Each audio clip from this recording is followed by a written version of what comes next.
today's vlog nga po pala ay umagang-umaga nga po pala ay magpapaipit po ako kay mama dahil guys, ito na po yung hairstyle namin. At ito nga po pala yung headband na binili po namin nung nakaraang araw guys. Ito nga po pala paano siya gamitin. Igaganyan lang po siya. Kukuha lang po kayo ng buhok na ganyan po. Tapos po ilalagay nyo po dyan sa may clip po sa headband. O diba guys? Ang ganda nga din po pala nitong headband na to. Oo po. Sobrang ganda niya po as in. Maganda po siya. O diba guys? Unting-unti gumaganda ako. Uy, ano ba? Joke lang guys. O diba guys? Ayun nga po pala. Ayun nga po. Ginaganyan po ni mama guys dahil na mission failed siya guys. Pero guys, tingnan nyo naman guys, ang ganda po ng resulta. At nung hapon na din po pala, pagkatapos po namin, guys, mag-school na ay, pupunta po kami dun sa lote namin guys. Dahil guys, magdidilig po tayo ng halaman. O diba guys? O, may nakasabay pa nga din po pala kami yung motor dyan. Tapos meron namang nakasabay. Ayun nga po pala, ako nga po pala yung nagbibideo. Nakasakay po ako sa likod guys.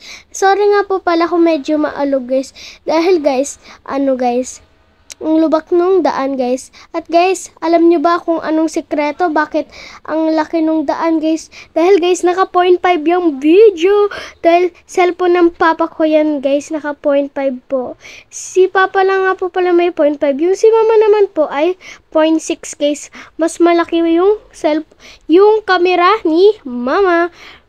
Malapit na nga din po pala kami makapunta dito sa lote guys dahil nandito na. Ayan nga po pala yung suot ko guys dahil guys, baka katihin lang. Oh my god, nabubulol na ako guys. Katihin lang din po ako dito kapag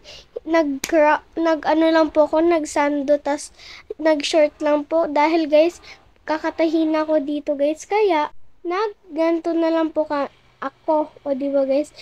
Medyo mahina nga din po pala yung water niya guys. Dahil may paganyan-ganyan pang nilagay si papa guys. Pero kapag tinanggal nyo naman yan guys, hindi naman yan guys. Like mahina, malakas po yan kapag tinanggal nyo na. At guys, padilim na nga din po pala. Pero guys, kukuha pa rin po tayo ng talong. Ito nga po pala yung talong na kukunin natin. Malaki na po siya, o diba? Ayun nga din po pala.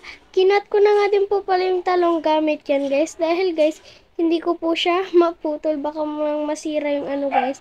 O diba? Galing si Dora nyo nang na ng mga halaman.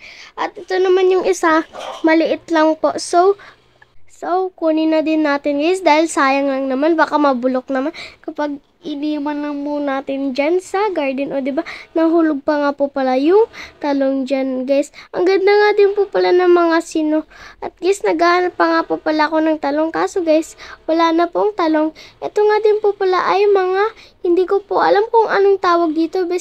Pero guys, look, ang healthy po nila guys. Like, takot nga din po pala ako dyan guys. Baka kasi may snake dyan. Kaso guys, wala namang snake dyan guys. Dahil guys, mga naman to. Joke lang guys, hindi ko alam kung may ahas. Pero, I don't know, baka meron. Joke lang.